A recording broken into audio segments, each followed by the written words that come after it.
দৃশ্যগুলা বাংলাদেশের বাঙ্গু এলিটদেরকে যতটা আতঙ্কিত করছে গত 55 বছরে, আর কোনো কিছু তাদের এত আতঙ্কিত করে নাই। বাকশাল তাদের কাঁপায় নাই, হাসিনার আয়নাঘর গুম তাদের ভয় ধরায় নাই, তাদের ভয় ধরাইছে তরুণদের খোদা তাআলার সার্বভৌমত্বের কাছে আত্মসমর্পণের দৃশ্য। কেন? এই প্রশ্নের উত্তরে লুকায় আছে আজকের বাংলাদেশের পুরো রাজনৈতিক সংকট, এবং এই সংকট কোন দিকে যাইতেছে, কোন দিকে যাইতে পারে সেটার একটা নিশানা। এর মধ্যে লুকায় আছে ভোটের engineering, Tarek Rahman prime minister হওয়া, প্রফেসর ইউনূসের ব্যর্থতা, সবকিছু আগের মতো থাইকা যাওয়ার কারণ। আসেন বুঝে দেখি। গত 55 বছর বাঙ্গু সেকুলার এস্টাবলিশমেন্টের কাছে একটা নির্দিষ্ট স্পেশাল গ্রামার ছিল, মানে স্থানের ব্যাকরণ। তারা এটা তৈরি করছিল কোন জায়গায় কে কি করবে, তার নীরব একটা নিয়ম। নিয়মটা সহজ, ইসলাম থাকবে মসজিদে, বাসায়, ব্যক্তিগত পরিসরে, জুম্মায়, রোজায়, ঈদের জামাতে, আর পাবলিক স্কোয়ারে, রাজপথ, শাহবাগ, টিএসসি, ঢাকা বিশ্ববিদ্যালয়, এগুলো সেকুলার টেরিটরি। এখানে বিজয় উদযাপন হবে, গান বাজনা হবে, মোমবাতি হবে, পয়লা বৈশাখ হবে, মঙ্গল শোভাযাত্রা হবে, যেটা দেখে কলকাতার দাদা বাবুদের আর কয়া ফেলবে রমনা যেন অষ্টমীর এক ডালিয়া, আনন্দবাজারে লেখা হবে, মানববন্ধন হবে, গান হবে, গাঞ্জাপান হবে, মজমা হবে, পূজাও হবে। কিন্তু ইসলামী আচার নৈব নৈব স।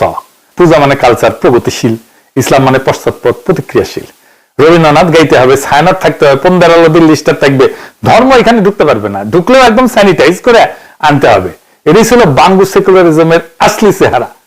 ধর্মকে নিষিদ্ধ করা না, ধর্মকে কন্টেইন করা, আটকে ফেলা, ঘেরাও করে রাখা। জুলাই আন্দোলন এই গ্রামার ভেঙে দিছিল। যখন একজন তরুণ পুলিশের গুলির মুখে রাজপথে যায় নামাজ বিছায়, সে শুধু ইবাদত করতেছে না, সে টেরিটোরিয়াল ক্লেম করতেছে। সে বলতেছে এই রাজপথ আমার, এই রাজপথ আমার আল্লাহ তাআলার। আপনাদের মনে আছে আমি কইছিলাম বর্ষা বিপ্লবের সময়, জুলাই আগস্টে এই বিপ্লব সফল হবে যদি খোদা তাআলা রহম করেন। আমাদের কাজ লড়াই চালায় যাওয়া, এবং হয়েছিল, খোদা তাআলা রহম করছিল। কোত্থেকে যে নেমে আসছিল লাখ লাখ আবাবিল। হাসিনা পলাইলো। 5ই আগস্টে হাসিনা পলানোর পরে যে সেজদা দিছিল সেটা আরো আগ্রাসী ছিল, কারণ সেটা ছিল বিজয়ের মুহূর্ত। বিজয়ের আইকনিক ছবি বলতে আমরা কি বুঝি? মুষ্টিবদ্ধ হাত, পতাকা, বিজয়ের চিৎকার। কিউবায় ক্যাস্ট্রো, প্যারিসে 68 সালে আমার ইউনিভার্সিটি সরবনে ছাত্ররা ঠিক এরকম বাংলাদেশে বর্ষা বিপ্লবের মতো বিপ্লব করেছিল। শার্ল দ্য গল পলাই গেছিল জার্মানিতে, শার্ল ফিরে আসছিল পরে, কয়েক ঘন্টার জন্য পলাইছিল আর কি। হাসিনা ফিরে আসে নাই। এই ফ্রান্সের বিপ্লব ব্যর্থ হয়েছিল। তাদের স্লোগান ছিল শাইয়ে রিয়ালিস্ট, দমানদের লাম্পসিবল, বাস্তববাদী হও, অসম্ভবকে দাবি করো। বিজয়ের আইকনিক ছবি হয় মুষ্টি, পতাকা। কিন্তু ঢাকায় 2024 কি হলো? বিজয় তরুণরা মাটিতে সেজদা দিল। এটা একটা অল্টারনেটিভ সোভারেনিটি ক্লেম, বিকল্প সার্বভৌমত্বের দাবি। তারা বলতেছে ক্ষমতা আমাদের না, আমরা কেবল নিমিত্ত, আসল সার্বভৌম অন্য কেউ। এই সার্বভৌমত্ব বিষয়টা একটু বুঝে দেখি, কেন এটাতে আতঙ্কিত বোধ করলো। আধুনিক রাষ্ট্র দাবি করে, যে দাবির উপরে দাঁড়ায় থাকে, সেটা হচ্ছে রাষ্ট্র বলে আমি চূড়ান্ত রাষ্ট্র, আমার উপরে কেউ নাই। মধ্যযুগে কিন্তু এরকম ছিল না, রাজার উপরে পোপ, পোপের উপরে ঈশ্বর। মুসলিম জগতে খলিফা শরীয়তের অধীন, শরীয়তের উপরে আল্লাহ। জার্মান দার্শনিক কার্ল স্মিথ উনি 1922 বলছিলেন আধুনিক রাষ্ট্রের এই যে স্ট্রাকচার, এটা আসলে চুরি করা ধর্ম থেকে, ধর্মতত্ত্ব থেকে। মধ্যযুগের ঈশ্বরের যে ক্ষমতা, আইন সাসপেন্ড করার, এক্সেপশন ডিক্লেয়ার করার, সেটাই সার্বভৌম ক্ষমতা। সেই ক্ষমতা রাষ্ট্র নিজের দাবি করতেছে। শুধু ঈশ্বরের নাম বুঝা রাষ্ট্রের নাম বোঝাইছে। মানে লাল মিয়া সোনা মিয়া হয়েছে, সোনা মিয়া লাল হয়েছে, মাঝখান থেকে সোনা লাল হয়ে গেছে। এখন একজন মুসলিম যখন সেজদা দেয়, সে বলতেছে রাষ্ট্র ফাইনাল না, রাষ্ট্রের উপরে কেউ আছেন। এখান থেকে আতঙ্কের জন্ম 3 স্তরে। প্রথম স্তরে কি? বৈধতার সংকট। ধরেন রাষ্ট্র বলে সুদ জায়েজ, আল্লাহ বলেন তো সুদ হারাম। প্র্যাকটিসিং মুসলিম যখন কনফ্লিক্টে পড়লে কোনটা মানবে? রাষ্ট্র জানে উত্তর কি, মানবে ধর্মের কথা। 2 নাম্বার, নিয়ন্ত্রণের অক্ষমতা। রাষ্ট্র কন্ট্রোল করে 2টা জিনিস দিয়া, ভয় আর লোভ। কিন্তু যে বিশ্বাস মরলে শহীদ জান্নাতে যাবো, তার উপরে ভয় কাজ করে না তো। যে বিশ্বাস করে আসল হিসাব আখিরাতে, তার উপরে লোভ কাজ করে না। জুলাই ছাত্রের বুকে গুলি খায় লাভবাহিক বলে পড়ে গেছে, সেই মুহূর্তে রাষ্ট্রের শক্তি প্রয়োগের ক্ষমতা এটা অচল হয়ে গেছে। 3 নাম্বার, বিকল্প প্রতিষ্ঠান, মসজিদ, মাদ্রাসা, ইসলামী সংগঠন কেন্দ্রে চলে আসতেছে। ধীরে ধীরে সমাজের বৈধতার সেন্টার রাষ্ট্র থেকে সরে যাইতেছে ওইদিকে। রাষ্ট্র তখন টেকনিক্যালি ক্ষমতায়, কিন্তু প্র্যাকটিক্যালি অপ্রাসঙ্গিক। এটাই সবচেয়ে বড় ভয়, এবং এই জন্যই শিবিরকে ঘৃণা করতে শেখানো হয়। শিবিরকে ঘৃণা করানোর সাথে এইটার কি সম্পর্ক? আসেন সেটা একটু বুঝে দেখি। শিবিরকে ঘৃণা করানোর জন্য গত 50 বছর যাবত ইন্টেলেকচুয়াল যত লেবার, যত মিডিয়া রিসোর্স খরচ হয়েছে তার তুলনা নাই। 4টা স্তরে করা হয়েছে। 1 নাম্বার, ঐতিহাসিক স্মৃতির মনোপলি জগতে 71-এ জামাতের ভূমিকা একটা বাস্তব ইস্যু। কিন্তু আওয়ামী বাঙ্গু ব্লগ এটাতে বানাইছে পার্মানেন্ট একটা উইপন, একটা চিরস্থায়ী অস্ত্র বানাইছে। যে ছেলেটা 2002 সালে জন্মাইছে, যে 1971-এ ছিল না, যার বাপও ছিল না হয়তো, সেও রাজাকার। সে নামাজ পড়লে রাজাকারের নামাজ, তারে পাকিস্তানে চলে যেতে হবে। আবদারকে পিটায় মারা হয়েছে কারণ সে নামাজ পড়তে ডাকতো। দেখেন জাতীয়তাবাদী কিরিচ দল কি কয়।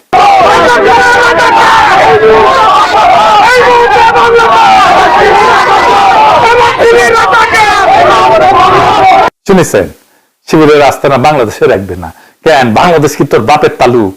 এটা হইতেছে সে আদি পাপের মতো একটা কনস্ট্রাকশন, জন্মের পাপ যেটা পার্মানেন্টলি দোষী করে রাখে। হিন্দু ধর্মে যেমন দলিত ওই রকম। তো কেন এই কনস্ট্রাকশন করতে হবে? কারণ এইটা ছাড়া একটা গোটা জনগোষ্ঠীকে, যারা মুসলিম, যারা প্র্যাকটিসিং, যারা রাজনৈতিক ভাবে কনসাস, তাদেরকে পার্মানেন্টলি সেকেন্ড ক্লাস সিটিজেন বানায় রাখা যায় না। 2 নাম্বার, শিবিরের সাংগঠনিক শৃঙ্খলার ভয়। মেইনস্ট্রিম রাজনীতি কি? চাঁদাবাজি, টেন্ডারবাজি, সিট বাণিজ্য, হল দখল, এই তো। আত্মমর্যাদা সম্পন্ন তরুণ এই রাজনীতি তো করবে না। আর কি করে? নেতার নামে স্লোগান দেয়।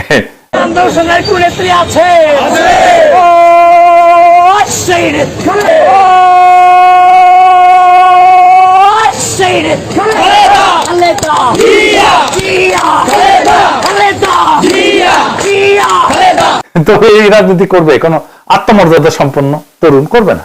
শিবিরের স্ট্রাকচার দেখেন, স্টাডি সার্কেল এবং স্তরে স্তরে মেম্বারশিপ, কর্মী, সাথী, সদস্য, পারফরমেন্স বেসড প্রমোশন, সাপ্তাহিক রিপোর্ট, দৃঢ় ডিসিপ্লিন। 2টা মডেল পাশাপাশি রাখলে প্রথমটা অস্তিত্বের সংকটে পড়ে, কারণ দ্বিতীয়টা কাজ করলে প্রথমটা কেন কাজ করতেছে না সেই প্রশ্ন ওঠে। এই প্রশ্ন যাতে না ওঠে সেই জন্য শিবিরকে পার্মানেন্টলি ডিলেজিটিমাইজ করে রাখা জরুরি। ওরা জঙ্গি, ওরা গুপ্ত, ওরা ছাত্রলীগের লুঙ্গির তলে ছিল। এই গুপ্ত অভিযোগটা একটু বুঝে নি। সারা দুনিয়া বামপন্থীরা আরেক দলে ঢুকে কাজ করছে। এটার একাডেমিক নাম হইতেছে এন্ট্রিজম বা প্রবেশ নীতি। এক দলের সদস্য অন্য দলে ঢোকে, ভোট দেয়, পদ নেয়, কিন্তু প্রকৃত আনুগত্য মূল দলের প্রতি। উদ্দেশ্য বড় দলের প্ল্যাটফর্ম ব্যবহার করে নিজের আদর্শ ছড়ানো। শিবির যদি গুপ্ত রাজনীতি করে থাকে, সে রাজনীতির রীতিনীতি মাইনাই করছে।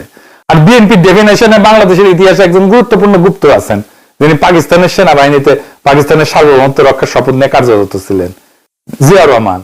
পাকিস্তান আর্মির সর্বোচ্চ বীরত্ব সূচক খেতাব অর্জন করে ভেতর থেকে বাংলাদেশের জন্য কাজ করছেন না? বিএনপি তো দাবি করে পাকিস্তানি ইউনিফর্ম পরে তো স্বাধীনতা ঘোষণা দিচ্ছেন, তাহলে জিয়াও পাকিস্তানি আর্মির লুঙ্গির তলে ছিল, সেটা মেনে নিতে হবে। 3 নাম্বার, ক্লাস এবং কালচারাল একটা উদ্বেগ, অ্যাংজাইটি। কি সেটা? শিবির মূলত গ্রামের কৃষক, মাদ্রাসার শিক্ষক, গ্রামের ছেলেদের, মেধাবী ছেলেদের সংগঠন, যারা প্রথম প্রজন্মে বিশ্ববিদ্যালয়ে ঢুকছে, মেধা দিয়ে উঠে আসতেছে, কিন্তু ঢাকা এলিটের আধুনিক সংস্কৃতিতে মিশে যাইতেছে না। এদের কাছে শিবির শুধু রাজনৈতিক সংগঠন না, একটা network, Brotherhood, intellectual training system. Gulshan ধানমন্ডির এলিট যারা নর্থ সাউথ স্কলাস্টিকায় পড়ে, ফেসবুকে প্রোগ্রেসিভ প্রগতিশীল পোস্ট দেয়, তাদের কাছে এই উত্থানটা থ্রেটেনিং, ভয়ের। কেন? শিবিরের এই ছেলেরা ডাক্তার হইতেছে, ইঞ্জিনিয়ার হইতেছে, সিভিল সার্ভিসে ঢুকতেছে, ব্যবসা করতেছে, আর্মিতে ঢুকতেছে, কতগুলো ঢুকে পড়ছে ওরা জানে না। যাই হোক, অর্থনৈতিক ভাবে উঠে আসতেছে, কিন্তু মদ খায় না, দাঁড়িয়ে রাখে, ইজাব পরে, ঈদ করে, নামাজ পড়ে। তারা তাদের গড়ে তোলা যে কালচারাল স্ট্যাবলিশমেন্ট, সেটার ভেতরে ঢোকে না। হুন্ডার অলরেডি লিস্টারের কালচারাল স্ট্যাবলিশমেন্টের মধ্যে নাই। এটি কালচারাল অ্যাংজাইটি। আমাদের সিস্টেমে সফল হইতেছে, আমাদের সাবঅর্ডিনেট হইতেছে না, আমাদের অনুগত হইতেছে না। কেন? 4 নাম্বার হইতেছে জিওপলিটিক্যাল। দিল্লির প্রেফার্ড ন্যারেটিভ হইতেছে ইসলামিস্ট মানে টেররিস্ট। ওয়াশিংটন 9/11 এর পরে ওয়ার অন টেরর আনলো। এই ন্যারেটিভের লোকাল বরকন্দাজ হইতেছে দেশি বাঙ্গু ব্লক। ওরা কেরোসিন শিখা, শিবির হইতেছে মাটির প্রদীপ। ছড়া আছে না, কেরোসিন শিখা বলে মাটির প্রদীপে ভাই বলে ডাকো যদি দেব গলা টিপে। হেনকালে গগনেতে উঠিলেন সাদা, কেরোসিন বলে ওঠে এসো মোর দাদা। আমেরিকার ইন্ডিয়া হইতেছে ওদের দাদা। ওরা একটা গল্প বিক্রি করে আমেরিকার ইন্ডিয়ার কাছে, ইসলামিস্ট বিপদ আসতেছে। বিক্রি হয় ওয়াশিংটনে, দিল্লিতে, গবেষণা প্রতিষ্ঠানে, ইউনিভার্সিটিতে, দিল্লির সাউথ ব্লকে, ব্রাসেলসের দপ্তরে।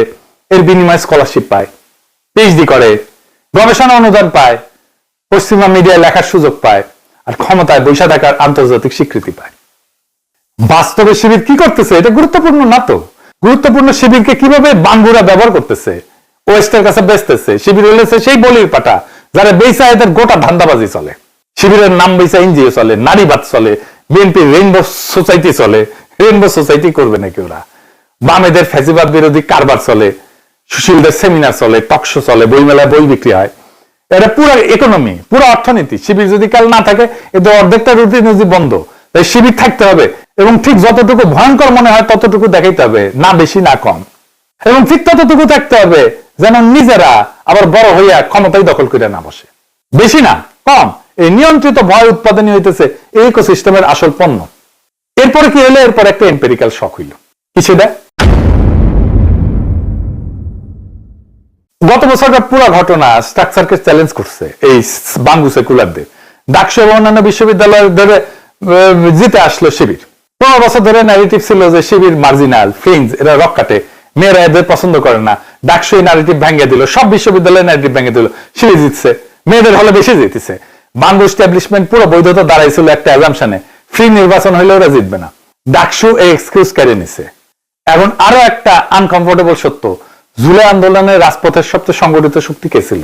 অফিসিয়াল ন্যারেটিভ বলবে সমন্বয়, নির্দলীয় ছাত্রদের জোট, কিন্তু গ্রাউন্ড লেভেলে রাত জায়গা পাহারা দেওয়া, পুলিশের ব্রুটালিটির সামনে দাঁড়ায় থাকা, হল লেভেলে মোবিলাইজেশন, লজিস্টিক্স, শিবিরের ডিসিপ্লিন ছাড়া জুলাই সম্ভব ছিল না। আবু সাইদ কে ছিল? আবু সাইদ তো শিবিরের ছেলে ছিল। এটি স্বীকার করা হয় না কেন? স্বীকার করলে বিপ্লবের ওনারশিপের একটা অংশ শিবিরকে দিতে হবে। তাই 5ই আগস্টের পর থেকে চলতেছে একটা সিস্টেমিক ইরেজার। ওরা ছিল না, ওরা গুপ্ত, ওরা হাইজ্যাক করেছে। মিশরে 2011 সালে একই কাজ হয়েছিল। তারিরের নিশিরাতের পাহারাদার ছিল ব্রাদারহুডের ক্যাডারেরা। বিপ্লবের পরে লিবারেল সেকুলাররা বলল যে আমরা তো বিপ্লব করছি, ওরা হাইজ্যাক করে নিয়েছে ব্রাদারহুড। একই প্যাটার্ন। তাইলে বাঙ্গু এস্টাবলিশমেন্টের আসল ভয় তো অন্য জায়গায়। তাদের মনের গভীরে জানে ভোট হইলে অবাধে তারা হারবে। সেই জন্যই ইসলামী দলকে সবসময় জঙ্গির পাশে বসায় দেখাইতে হবে। আজকে ব্রাদারহুড, কালকে আল কায়দা, পরশুদিন শিবির, কাল আইসিস, মডারেটার চরমপন্থী একই পাত্রে। আর ইসলামী দলকে যতই দমন পীড়ন করা হোক না কেন, শেষ হয় না, ধ্বংস করা যায় না। এরই তাদের ভয়। এবার বাংলাদেশে ফিরে আসি। এই যে যেটা শুরু হয়েছে শিবিরের সাথে ছাত্র দলের বিভিন্ন বিশ্ববিদ্যালয়, ঢাকায় যা চলতেছে তা পুরানা খেলা, নতুন মাঠে। খেলার নাম উস্কানি। সামরিক মানে হলে পোশাকি নাম আছে, গ্রামের বাজারে কি করে উস্কানি? যুক্তিটা সরল। ইসলামী আন্দোলনের দুই শক্তি, একটা হচ্ছে হাই মরাল পজিশন আর ডিসিপ্লিন। শিবিরের যে উত্থান, এটার পিছনে একটা কারণ হয়েছে তারা সংযত এবং তাদের হাই মরাল পজিশন আছে। তো তাদের এই হাই মরাল পজিশনকে ভাঙবে কিভাবে? তাদের রাগায় দাও। পরে 1 মাসও হয় নাই, ছাত্র দল আর ছাত্র শিবিরের মধ্যে গ্যাঞ্জাম শুরু হইল। দেশের অবস্থা এমনিতেই ভালো না, ইন্ডিয়া বাঁধের পানি ছাইরা বন্যা বানাই দিছে। আমি তারেক রহমানের কইলাম যে এটা তো ঠিক হইতেছে না, আমি শিবিরের ছাত্র দলকে নিয়ে বসতে চাই। জামাতকে বললাম, রাজি হইল, তারেক রহমানও রাজি হইল। আমারে বলা হইলো যে তারেক রহমান ছাত্র দলকে বলে দিচ্ছে। মিটিং এর টাইম ডেট ঠিক হইলো, ছাত্র দলের ছাত্র শিবিরের প্রেসিডেন্ট সেক্রেটারি আলোচনা করে ঠিক করলো। আমার টাইম প্যারিসে সকাল 5টায় মিটিং। তো যাই হোক, আমি চোখ মুছতে মুছতে উঠলাম, শিবিরের প্রেসিডেন্ট সেক্রেটারি আছে, মিটিং এ ঢুকলাম, জুমে ছাত্র দল নাই। অনেকক্ষণ পর রাকিবের ফোন মারিলাম। তো রাকিব কয়, মিটিং এখন নাকি? আমি তো সিলেট যাইতেছি। আমি কইলাম তাইলে তো অসুবিধা নাই, যাইতে যাইতে কথা বলে নাও। রাকিব কয়, না, কথা বলা যাবে না, অনেক মানুষ। আমি কইলাম তোমার কাছে মিটিং এর একটা টাইম তো ছিল, ঠিক না? সেটা কয়টায়? সেই টাইমে বসি, দরকার হলে অফিস যাবো না। রাকিব কয়, জানাবো নি আপনারে। সে জানানো আজ পর্যন্ত জানায় নাই। পরে তার আমার ক্যাপের মাধ্যমে জ্বালাইছিলাম যে ছাত্রদল কিন্তু বসে নাই, সেদিন আসেও নাই। আপনি কয়ে দিয়েছিলেন, আপনার কথা শোনে নাই। তারেক রহমান নাকি কইছিল যে কেন যে দাদা বসতে চাইতেছে, সত্য বলছিল কিনা অ্যাপোলো কে জানে। সে মিছা কথা বলে, অ্যাপোলো প্রচুর মিছা কথা বলে, আমি প্রমাণ পাইছি। যাই হোক, বিএনপি চায় নাই এই ঝামেলা থামুক। আমার তখন থেকে ধারণা ছিল যে এটা ঘটনা হইতেছে পরিকল্পনা করে, কিন্তু কেন? আজকে আলাপটা সেটা নিয়ে। বিএনপি শিবিরের উপরে ঝাঁপে পড়িচ্ছে বিভিন্ন শিক্ষা প্রতিষ্ঠানে, উস্কানি দিচ্ছে, নিজে থেকে হাঙ্গামা করিচ্ছে। বিএনপি এটা কেন করিচ্ছে? বিএনপি শিবিরকে নিয়ে ভয় বা আশঙ্কা কি? আমি আপনাদের কয়েকটা ছবি মনে করাই দিই। বর্ষা বিপ্লবে রাস্তায় পুলিশ গুলি চালাইতেছে, টিয়ার গ্যাস, সাউন্ড গ্রেনেড, লড়াইরত তরুণরা মাঝ রাস্তায় যায় নামাজ বিছায় দাঁড়ায় যেতেছে, কেবলামুখী সেজদা দিতেছে। তারপরে হাসিনা পলাই গেছে দুপুরে। শাহবাগ টিএসসি গণভবনের সামনে লক্ষ লক্ষ মানুষ, বিজয়ের মুহূর্ত, কিন্তু তারা মুষ্টি তুলতেছে না, পতাকা উড়াইতেছে না, তারা মাটিতে কপাল ঠেকায় সেজদা দিতেছে। এই দৃশ্যগুলা বাংলাদেশের বাঙ্গু এলিটদেরকে যতটা আতঙ্কিত করছে গত 55 বছরে, আর কোনো কিছু তাদের এত আতঙ্কিত করে নাই। বাকশাল তাদের কাঁপায় নাই, হাসিনার আয়নাঘর গুম তাদের ভয় ধরায় নাই। তাদের ভয় ধরাইছে তরুণদের খোদা তাআলার সার্বভৌমত্বের কাছে আত্মসমর্পণের দৃশ্য। কেন? এই প্রশ্নের উত্তরে লুকায় আছে আজকের বাংলাদেশের পুরো রাজনৈতিক সংকট, এবং এই সংকট কোন দিকে যাইতেছে, কোন দিকে যাইতে পারে সেটাও একটা নিশানা। এর মধ্যে লুকায় আছে ভোটের engineering, Tarek Rahman prime minister হওয়া, প্রফেসর ইউনূসের ব্যর্থতা, সবকিছু আগের মতো থাইকা যাওয়ার কারণ। আসেন বুঝে দেখি। গত 55 বছর বাঙ্গু সেকুলার এস্টাবলিশমেন্টের কাছে একটা নির্দিষ্ট স্পেশাল গ্রামার ছিল, মানে স্থানের ব্যাকরণ। তারা এটা তৈরি করছিল কোন জায়গায় কে কি করবে তার নীরব একটা নিয়ম। নিয়মটা সহজ, ইসলাম থাকবে মসজিদে, বাসায়, ব্যক্তিগত পরিসরে, জুম্মায়, রোজায়, ঈদের জামাতে, আর পাবলিক স্কোয়ারে, রাজপথ, শাহবাগ, টিএসসি, ঢাকা বিশ্ববিদ্যালয়, এগুলো সেকুলার টেরিটরি। এখানে বিজয় উদযাপন হবে, গান বাজনা হবে, মোমবাতি হবে, পয়লা বৈশাখ হবে, মঙ্গল শোভাযাত্রা হবে, যেটা দেখে কলকাতার দাদা বাবুদের আর কয়া ফেলবে রমনা যেন অষ্টমীর এক ডালিয়া, আনন্দবাজারে লেখা হবে, মানববন্ধন হবে, গান হবে, গাঞ্জা পান হবে, মজমা হবে, পূজাও হবে। কিন্তু ইসলামী আচার নৈব পূজা মানে কালচার, প্রগতিশীল। ইসলাম মানে পশ্চাৎপদ, প্রতিক্রিয়াশীল। রবীন্দ্রনাথ গাইতে হবে, ছায়ানট থাকতে হবে, পন্দারালবির লিস্টার থাকবে। ধর্ম এখানে ঢুকতে পারবে না, ঢুকলেও একদম স্যানিটাইজ করে আনতে হবে। এটাই ছিল বাঙ্গু সেকুলারিজমের আসলি চেহারা। ধর্মকে নিষিদ্ধ করা না, ধর্মকে কন্টেইন করা, আটকে ফেলা, ঘেরাও করে রাখা। জুলাই আন্দোলন এই গ্রামার ভেঙে দিছিল। যখন একজন তরুণ পুলিশের গুলির মুখে রাজপথে যায় নামাজ বিছায়, সে শুধু ইবাদত করতেছে না, সে টেরিটোরিয়াল ক্লেম করতেছে। সে বলতেছে এই রাজপথ আমার, এই রাজপথ আমার আল্লাহ তাআলার। আপনাদের মনে আছে আমি কইছিলাম বর্ষা বিপ্লবের সময়, জুলাই আগস্টে এই বিপ্লব সফল হবে যদি খোদা তাআলা রহম করেন। আমাদের কাজ লড়াই চালায় যাওয়া, এবং হয়েছিল, খোদা তাআলা রহম করছিল। কোত্থেকে যে নেমে আসছিল লাখ লাখ আবাবিল, হাসিনা পলাইলো। 5ই আগস্টে হাসিনা পলানোর পরে যে সেজদা দিছিল সেটা আরো আগ্রাসী ছিল, কারণ সেটা ছিল বিজয়ের মুহূর্ত। বিজয়ের আইকনিক ছবি বলতে আমরা কি বুঝি? মুষ্টিবদ্ধ হাত, পতাকা, বিজয়ের চিৎকার। কিউবায় ক্যাস্ট্রো, প্যারিসে 68 সালে আমার ইউনিভার্সিটি সরবনে ছাত্ররা ঠিক এরকম বাংলাদেশে বর্ষা বিপ্লবের মতো বিপ্লব করেছিল। শার্ল দ্য গল পলাই গেছিল জার্মানিতে, শার্ল ফিরে আসছিল পরে, কয়েক ঘন্টার জন্য পলাইছিল আর কি। হাসিনা ফিরে আসে নাই। এই ফ্রান্সের বিপ্লব ব্যর্থ হয়েছিল। তাদের স্লোগান ছিল শাইয়ে রিয়ালিস্ট, দমানদের লাম্পসিবল, বাস্তববাদী হও, অসম্ভবকে দাবি করো। বিজয়ের আইকনিক ছবি হয় মুষ্টি, পতাকা। কিন্তু ঢাকায় 2024 কি হলো? বিজয় তরুণরা মাটিতে সেজদা দিল। এটা একটা অল্টারনেটিভ সোভারেনিটি ক্লেম, বিকল্প সার্বভৌমত্বের দাবি। তারা বলতেছে ক্ষমতা আমাদের না, আমরা কেবল নিমিত্ত, আসল সার্বভৌম অন্য কেউ। এই সার্বভৌমত্ব বিষয়টা একটু বুঝে দেখি, কেন এটাতে আতঙ্কিত বোধ করলো। আধুনিক রাষ্ট্র দাবি করে, যে দাবির উপরে দাঁড়ায় থাকে, সেটা হচ্ছে রাষ্ট্র বলে আমি চূড়ান্ত, রাষ্ট্র আমার উপরে কেউ নাই। মধ্যযুগে কিন্তু এরকম ছিল না, রাজার উপরে পোপ, পোপের উপরে ঈশ্বর। মুসলিম জগতে খলিফা শরীয়তের অধীন, শরীয়তের উপরে আল্লাহ। জার্মান দার্শনিক কার্ল স্মিথ উনি 1922 বলছিলেন আধুনিক রাষ্ট্রের এই যে স্ট্রাকচার, এটা আসলে চুরি করা ধর্ম থেকে, ধর্মতত্ত্ব থেকে। মধ্যযুগের ঈশ্বরের যে ক্ষমতা, আইন সাসপেন্ড করার, এক্সেপশন ডিক্লেয়ার করার, সেটাই সার্বভৌম ক্ষমতা। সেই ক্ষমতা রাষ্ট্র নিজের দাবি করতেছে। শুধু ঈশ্বরের নাম বুঝা রাষ্ট্রের নাম বোঝাইছে। মানে লাল মিয়া সোনা মিয়া হয়েছে, সোনা মিয়া লাল হয়েছে, মাঝখান থেকে সোনা লাল হয়ে গেছে। এখন একজন মুসলিম যখন সেজদা দেয়, সে বলতেছে রাষ্ট্র ফাইনাল না, রাষ্ট্রের উপরে কেউ আছেন। এখান থেকে আতঙ্কের জন্ম 3 স্তরে। প্রথম স্তরে কি? বৈধতার সংকট। ধরেন রাষ্ট্র বলে সুদ জায়েজ, আল্লাহ বলেন তো সুদ হারাম। প্র্যাকটিসিং মুসলিম যখন কনফ্লিক্টে পড়লে কোনটা মানবে? রাষ্ট্র জানে উত্তর কি, মানবে ধর্মের কথা। 2 নাম্বার, নিয়ন্ত্রণের অক্ষমতা। রাষ্ট্র কন্ট্রোল করে 2টা জিনিস দিয়া, ভয় আর লোভ। কিন্তু যে বিশ্বাস মরলে শহীদ জান্নাতে যাবো, তার উপরে ভয় কাজ করে না তো। যে বিশ্বাস করে আসল হিসাব আখিরাতে, তার উপরে লোভ কাজ করে না। জুলাইয়ের ছাত্রের বুকে গুলি খায় লাভবাহিক বলে পড়ে গেছে, সেই মুহূর্তে রাষ্ট্রের শক্তি প্রয়োগের ক্ষমতা এটা অচল হয়ে গেছে। 3 নাম্বার, বিকল্প প্রতিষ্ঠান, মসজিদ, মাদ্রাসা, ইসলামী সংগঠন কেন্দ্রে চলে আসছে। ধীরে ধীরে সমাজের বৈধতার সেন্টার রাষ্ট্র থেকে সরে যাইতেছে ওইদিকে। রাষ্ট্র তখন টেকনিক্যালি ক্ষমতায়, কিন্তু প্র্যাকটিক্যালি অপ্রাসঙ্গিক। এটাই সবচেয়ে বড় ভয়, এবং এই জন্যই শিবিরকে ঘৃণা করতে শেখানো হয়। শিবিরকে ঘৃণা করানোর সাথে এইটার কি সম্পর্ক? আসেন সেটা একটু বুঝে দেখি। শিবিরকে ঘৃণা করানোর জন্য গত 50 বছর যাবৎ ইন্টেলেকচুয়াল যত লেবার, যত মিডিয়া রিসার্চ খরচ হয়েছে তার তুলনা নাই।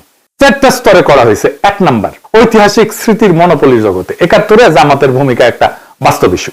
কিন্তু আমি বাঙ্গু ব্লগ এটাতে বানাইছে পার্মানেন্ট একটা উইপন, একটা চিরস্থায়ী অস্ত্র বানাইছে। যে ছেলেটা 2002 সালে জন্মাইছে, যে 1971-এ ছিল না, যার বাপও ছিল না হয়তো, সেও রাজাকার, সে নামাজ পড়লে রাজাকারের নামাজ, তাহলে পাকিস্তানে চলে যেতে হবে। আবদারকে পিটায় মারা হয়েছে কারণ সে নামাজ পড়তে ডাকতো। দেখেন জাতীয়তাবাদী কিরিচ দল কি কয়।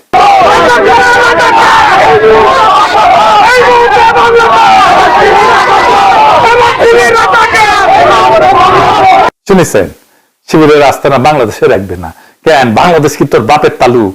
এটা হইতেছে সে আদি পাপের মতো একটা কনস্ট্রাকশন, জন্মের পাপ যেটা পার্মানেন্টলি দোষী করে রাখে। হিন্দু ধর্মে যেমন দলিত ওই রকম। তো কেন এই কনস্ট্রাকশন করতে হবে? কারণ এইটা ছাড়া একটা গোটা জনগোষ্ঠীকে, যারা মুসলিম, যারা প্র্যাকটিসিং, যারা রাজনৈতিক ভাবে কনসাস, তাদেরকে পার্মানেন্টলি সেকেন্ড ক্লাস সিটিজেন বানায় রাখা যায় না। 2 নাম্বার, শিবিরের সাংগঠনিক শৃঙ্খলার ভয়। মেইনস্ট্রিম রাজনীতি কি? চাঁদাবাজি, টেন্ডারবাজি, সিট বাণিজ্য, হল দখল। এই তো আত্মমর্যাদা সম্পন্ন তরুণ এই রাজনীতি তো করবে না। আর কি করে? নেতার নামে স্লোগান দেয়।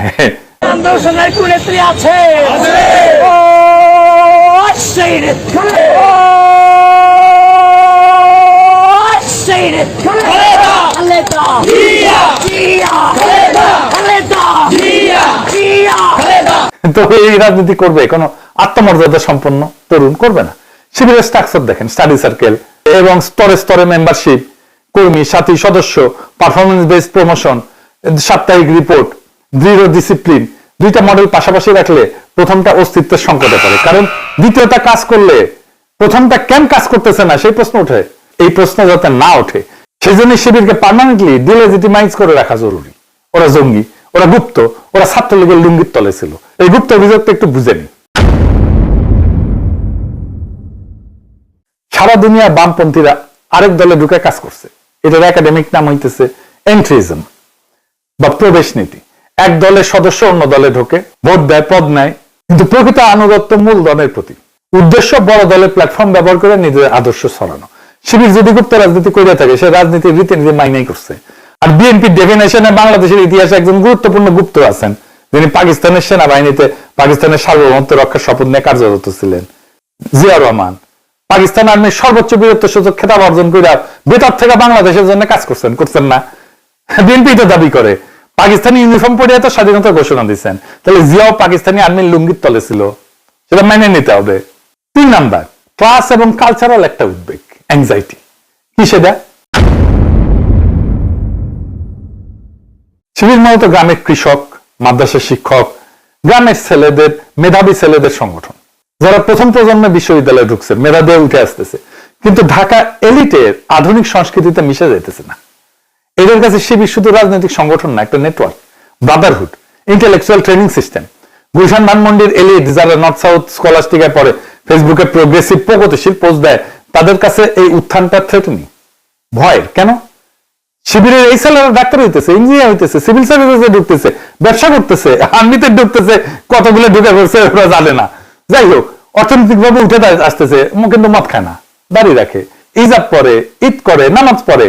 তারা তাদের গড়ে তোলা যে কালচারাল স্ট্যাবলিশমেন্ট, সেটার ভেতরে ঢোকে না। কুন্দের অলরেডি লিস্টারের কালচারাল স্ট্যাবলিশমেন্টের মধ্যে নাই। এটি কালচারাল অ্যাংজাইটি। আমাদের সিস্টেমে সফল হইতেছে, আমাদের সাবঅর্ডিনেট হইতেছে না, আমাদের অনুগত হইতেছে না। কেন? 4 নাম্বার হইতেছে জিওপলিটিক্যাল। দিল্লির প্রেফার্ড ন্যারেটিভ হইতেছে ইসলামিস্ট মানে টেররিস্ট। ওয়াশিংটন 9/11 এর পরে ওয়ার অন টেরর আনলো। এই ন্যারেটিভের লোকাল বরকন্দাজ হইতেছে দেশি বাঙ্গু ব্লক। ওরা কেরোসিন শিখা, শিবির হইতেছে মাটির প্রদীপ। ছড়া আছে না, কেরোসিন শিখা বলে মাটির প্রদীপে ভাই বলে ডাকো যদি দেব গলা টিপে। হেনকালে গগনেতে উঠিলেন সাদা, কেরোসিন বলে ওঠে এসো মোর দাদা। আমেরিকার ইন্ডিয়া হইতেছে ওদের দাদা। ওরা একটা গল্প বিক্রি করে আমেরিকার ইন্ডিয়ার কাছে, ইসলামিক বিপদ আসতেছে। বিক্রি হয় ওয়াশিংটনে, দিল্লিতে, গবেষণা প্রতিষ্ঠানে, ইউনিভার্সিটিতে, দিল্লির সাউথ ব্লকে, ব্রাসেলসের দপ্তরে। এর বিনিময়ে স্কলারশিপ পায়, পিএইচডি করে, গবেষণা অনুদান পায়, পশ্চিমা মিডিয়ায় লেখার সুযোগ পায়, আর ক্ষমতায় বৈশা থাকার আন্তর্জাতিক স্বীকৃতি পায়। বাস্তবে শিবির কি করতেছে এটা গুরুত্বপূর্ণ না তো। গুরুত্বপূর্ণ শিবিরকে কিভাবে বাঙ্গুরা ব্যবহার করতেছে, ওয়েস্টের কাছে বেচতেছে। শিবির হলেছে সেই বলির পাটা যারা বেচা এদের গোটা ধান্দাবাজি চলে। শিবিরের নাম বেচা এনজিও চলে, নারীবাদ চলে, বিএনপি রেইনবো সোসাইটি চলে। রেইনবো সোসাইটি করবে নাকি ওরা? বামেদের ফ্যাসিবাদ বিরোধী কারবার চলে, সুশীলদের সেমিনার চলে, টকশো চলে, বইমেলায় বই বিক্রি হয়। এটা পুরো ইকোনমি, পুরো অর্থনীতি। শিবির যদি কাল না থাকে, এদের অর্ধেকটা রুটিন বন্ধ। তাই শিবির থাকতে হবে এবং ঠিক যতটুকু ভয়ঙ্কর মনে হয় ততটুকু দেখাইতে হবে, না বেশি না কম। এবং ঠিক ততটুকু থাকতে হবে যেন নিজেরা আবার বড় হইয়া ক্ষমতাই দখল করে না বসে। বেশি না কম এই নিয়ন্ত্রিত ভয় উৎপাদনই হইতেছে এই ইকোসিস্টেমের আসল পণ্য। এরপরে কি হলো? এরপর একটা এম্পিরিক্যাল শক হইল। কিছু দেয়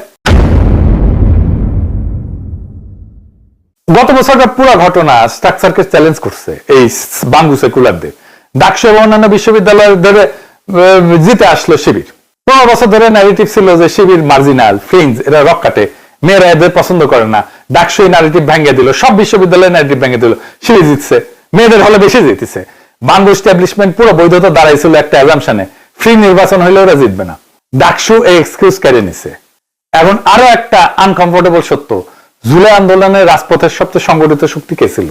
অফিসিয়াল ন্যারেটিভ বলবে সমন্বয়, নির্দলীয় ছাত্রদের জোর, কিন্তু গ্রাউন্ড লেভেলে রাত জায়গা পাহারা দেওয়া, পুলিশের ব্রুটালিটির সামনে দাঁড়ায় থাকা, হল লেভেলে মোবিলাইজেশন, লজিস্টিক্স, শিবিরের ডিসিপ্লিন ছাড়া জুলাই সম্ভব ছিল না। আবু সাইদ কে ছিল? আবু সাইদ তো শিবিরের ছেলে ছিল। এটি স্বীকার করা হয় না কেন?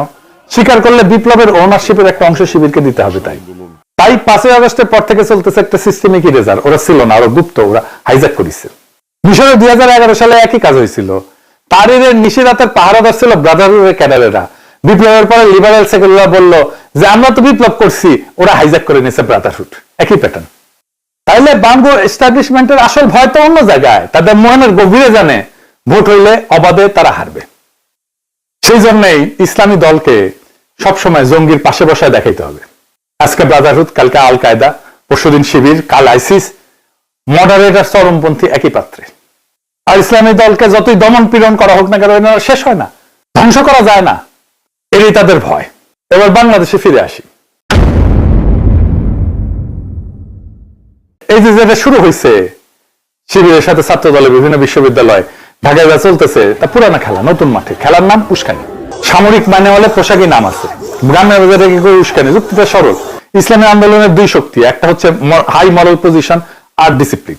শিবিরের যে উত্থান, এটার পিছনে একটা কারণ হয়েছে তারা সংযত এবং তাদের হাই মরাল পজিশন আছে। তো তাদের এই হাই মরাল পজিশনকে ভাঙবে কিভাবে? তাদের রাগায় দাও, চিমটি কাটো, যেন ঘুষি চালায়। এই যে দেখেন ওই যে ছাত্র দলের গুন্ডারা যে শাহবাগ থানার মধ্যে মব করছে, দুইজনকে ডাকসুর নেতাকে যে পিটাইছে না, ওইটা দেখতে গেছে সাদিক কেমন, দেখেন কিরকম গুত্ত গুত্ত বলে স্লোগান দিচ্ছে, দেখেন উস্কানি দিচ্ছে কেমন, দেখেন।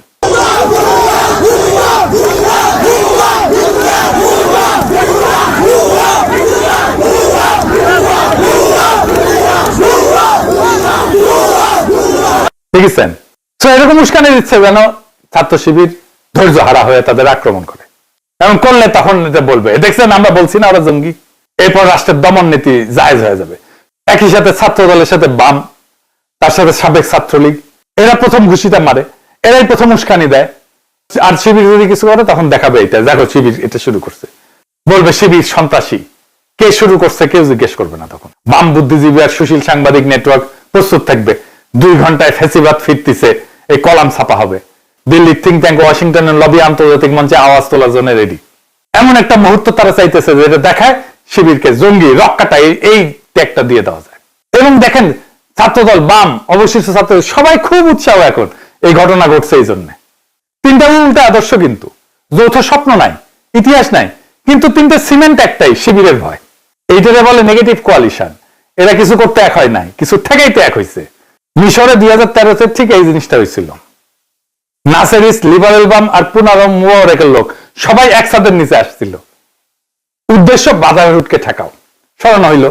এরপর সিসি ঢুকে এক একে সবাইকে জেলে ঢুকাইলো। যে লিবারেলরা ট্যাঙ্কে ফুল ছুটছিল 1 বছর পর তারাই গড়াদের ভেতরে গেছে। তুরস্কে 1997 একই কাহিনী। কামালিস সেনা, বাম এলেভি, লিবারেল মিডিয়া, বড় বণিক গোষ্ঠী সবাই সেকুলার প্রজাতন্ত্র বাঁচাও এজিকির তুলল। 20 বছর পর তারা নিজেরাই অপ্রাসঙ্গিক হয়ে গেছে। নেগেটিভ কোয়ালিশনের চরিত্র এটাই, জিতলেও কিছু বানাইতে পারে না। তাদের জয়ের পর তৃতীয় শক্তি আসে, যাটা দিয়ে বিদায় করে। বাংলাদেশে একই, শিবিরকে চাপা দিলে ছাত্রদল জিতবে না, বামও না, প্রাক্তন ছাত্রলীগও বাঁচবে না, জিতবে আরো গভীরের কোন শক্তি। সেদিন এরা সবাই এর শিকার হবে। ইতিহাসে গল্প লেখা হয়ে গেছে, আগে অনেকে এই কাজ করছে। এখন এইটা প্রম্পট অন্য কোথাও থেকে আসতেছে। এটা শুরু করছে ইন্ডিয়া, এটা শুরু করছে গোয়েন্দা সংস্থা। তো এখন শিবির কি করবে? শিবিরের সামনে 2টা দরজা। একটা দরজা ধৈর্য ধরা, কিন্তু ধৈর্য ধরলে কর্মীরা বলবে যে জুলাইত বুকে গুলি খাইছি, আজকে সরকার চুপ থাকবো, এটা মাঠের নেতৃত্ব হাতছাড়া হয়ে যাওয়ার সম্ভাবনা আছে। আর এক দল রয়েছে জবাব দাও, কিন্তু দিলেই ফাঁদে পড়বে, উগ্রবাদী সিল দিয়ে দিবে, আবার আয়নাগর ফিরে আনবে। তাইলে মাঝখানে একটা সরু পথ আছে। এই দোকান করছিল 2002 সাল থেকে 2013 পর্যন্ত, সেই পথে আসছে। তিনটা কাজ করছে: অন্য মাঠে খেলা, ঘুষির বদলে পাল্টা সন্ত্রাসের বদলে সংগঠন গড়ে তোলা, মারামারির বদলে ভোট, ঝগড়ার বদলে সেবা। এই দোকান যেখানে স্থানীয় সরকার পেলেন, প্রথমে কাজ রাস্তার ময়লা সাফ করো, পানি ঠিক করো, বাসের সময়সূচি ঠিক করো। কামালিস্ট মধ্যবিত্ত যারা এই দোকানকে দুই চোখে দেখতে পারতো না, তারাও একদিন বললো এই লোকগুলো তো কাজ করে। বৈধতা এইভাবে তৈরি হয়, রাস্তার ঝগড়ায় না। মানুষ জানে কিন্তু যে ছাত্রদল বিএনপি জাউরামো করতেছে, মানুষ জানে, এটা দেখতেছে তারা। 2 নাম্বার যেটা করতে হবে, প্রমাণ রাখতে হবে। প্রত্যেকটা ঘটনার ভিডিও, সাক্ষীর বয়ান, হাসপাতালের কাগজ, থানার জিডি, প্রত্যেকটা ঘটনার 2টা গল্প তৈরি হবে। ওদের গল্প আর তোমার গল্প, শিবিরের গল্প। তোমার কাগজপত্র বেশি থাকলে, ডকুমেন্টেশন বেশি থাকলে সব সময় তোমার পক্ষে থাকবে। সব আক্রমণের সময় ড্রোন উড়ায় ফুটেজ নিতে হবে, যেন পরে বলতে না পারে কিরিস আমার না, এটা শিবিরের অস্ত্র, পুলিশকে দিতে যাইতেছিল। এটা হলো তাদের অস্ত্র, ওই অস্ত্রটা নিয়ে আমি পুলিশকে দেওয়ার জন্য যাচ্ছিলাম। দেখেছেন? 3 নাম্বার, এটা খুব ইম্পর্টেন্ট, নিজের ঘরটাকে পরিষ্কার রাখা। ব্রাদারহুডের 2 দল ছিল। এক দল বলতো ধৈর্য ধরো, সেবা দাও, উস্কানিতে পা দিও না, এরা চিন্তাশীল। আরেক দল বলতো এত ধৈর্যের কি আছে, জবাব দিতে হবে, এরা রাগী উগ্র। মুর্সি প্রেসিডেন্ট হওয়ার পরে উগ্রদের কথাই চলছে ব্রাদারহুড। 1 বছরে সাধারণ মিশরীয়রা ভাবলো এরা দেশ চালাইতে আসে না, এরা দল ঢুকাইতে আসছে, সমর্থন মাগলো, সিসি কু করলো। এই দোকান কিন্তু উল্টাটা করছে, তার দলে উগ্র ছিল, কিন্তু প্রকাশ্যে বললেন আমরা ইসলামী রাষ্ট্র বানাইতে আসি নাই, তুরস্কের সরকার চালাইতে আসছি। হুজুবেদের পার্টি থেকে সরাইলেন, যারা মেয়র হিসেবে কাজ করতো তাদের উপরে তুললেন। 11 বছর ধরে কাজ করছেন। কামালিস্ট সেনাবাহিনী 11 বছরেও এই দোকানের বিরুদ্ধে কিচ্ছু করতে পারেনি। এরা বিপজ্জনক, এটা বিক্রি করতে পারে নাই, কারণ সবাই দেখতেছিল এরা কাজ করতেছে, ঝগড়া না। সংগঠনের সবচেয়ে বড় শত্রু কিন্তু বাইরে না, ভেতরে। ছাত্রদল কিছুই করতে পারবে না, ভেতরে ঠিক রাখেন। উস্কানিতে পা দিয়েন না, উস্কানিতে পা দিছেন তো মরিছেন। উস্কানির ফাঁদে পা দিবেন, পরে 2 প্রজন্ম হারায় যাবে। এই রাস্তা কিন্তু খোলা আছে, বহুজন চায় এই রাস্তায় তারা যাক, এই রাস্তায় যাওয়া যাবে না। তুরস্ক 2002 থেকে ধৈর্য, শৃঙ্খলা, সেবা, 20 বছরের লম্বা খেলা, কঠিন, কিন্তু এটা টিকে আছে। কোন রাস্তা সেটা শিবির ঠিক করুক, কোন রাস্তায় তারা হাঁটবে। কিন্তু একটা কথা পরিষ্কার, 5ই আগস্টে যে জাতি সেজদা দিছে, সেই জাতি আর আগের মতো নাই। বাঙ্গু এলিট সেকুলার স্ট্যাবলিশমেন্টের সবচেয়ে বড় সমস্যা এইটাই, তারা চিনতে পারতেছে না সামনে যে দাঁড়ায় সেটা তার তৈরি করার ন্যারেটিভের লোক না। তারা সে চিনতে পারতেছে না, তারা সে বুঝতেও পারে না। কিন্তু বাংলাদেশের তরুণেরা নিজেদেরকে চিনতেছে, নতুন ভাষায়, নতুন ভঙ্গিতে, নতুন ইবাদতে। যেদিন সারা বাংলাদেশ চিনবে, সেদিন হয়তো আমাদের বিজয় সম্পন্ন হবে। তবে এই কাজ চলতেই থাকবে, বিএনপি এটা করতেই থাকবে, ছাত্রদল এটা করতেই থাকবে। তারা আরো ঘৃণা জন্মানোর চেষ্টা করবে, আরো উস্কানি দেবে, আরো রক্তপাত করার চেষ্টা করবে। ইতিহাসে এই চক্র অনেকবার দেখছে, আমরাও দেখতেছি, দেখতে থাকবো। যতদিন বাঙ্গু এলিটদের কর্তৃত্ব থাকবে, এই সংঘাত বন্ধ হবে না। বিএনপিরে আরো উগ্র হইতে দেন, ওইটাই তাদের একিলিস হিল, ওইটাতেই তারা মরবে। জনগণ জানে কারা জাউরা, জনগণ জানে কাদেরকে প্রতিহত করতে হবে, কাদেরকে